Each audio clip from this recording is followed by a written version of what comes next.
Balat ng saging, kadalasan tinatapon na lang natin. Hindi natin alam, pwede pala natin itong pakinabangan. Pwede pala ito gawing banana peel chips. Kung trip mo ito gawing ulam, pwede rin po. Tara, gawin na natin. Gawa muna tayo ng sauce na pang-marinate sa balat ng saging natin. Una natin ilagay ang 2 tablespoon ng soy sauce. Lagyan din natin ng 1 tablespoon ng asukal, 2 piraso ng bawang, at half teaspoon ng paprika. Pandagdag kulay lang, maganda kasi ang kulay pag may paprika, pero kung wala naman kayong paprika, wag na lang po lagyan. I-mix-mix lang natin itong mabuti at iset aside. At dito, meron tayong saging. Tanggalin lang natin ang matigas na part gaya nito. Matapos natin ito tanggalin na natin ang balat ng saging.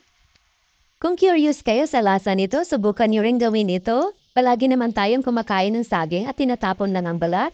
Hindi nyo na kailangan bilhin ito. Ayan, at tanggalin lang natin ang white part na ito. Dapat ang matira yung pinakabalat lang talaga niya.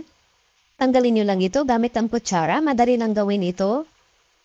At itong mga natanggalan na natin, ibabad lang natin dito sa ginawa nating sauce or pang-marinate kanina.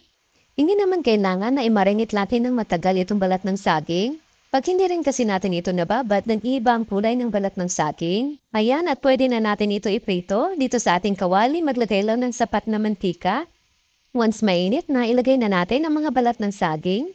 Ang lasa nito ay depende sa sauce na gagawin natin. Pwede rin po ang barbecue para lasang barbecue talaga. Yung iba hindi na nila binababad, diretso na prito, pinubudbura na lang nila ng konting asin para may lasa. Madali lang ito maluto, kaya wag pasubrahan para hindi masunog. Ang lasa niya parang tocino or tortang talong.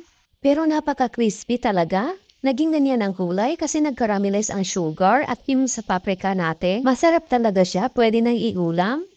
Pag nasubukan nyo na ito, hindi nyo na itatapon ang balat ng saging. Sayang naman kasi kung pwede pang pakinabangan.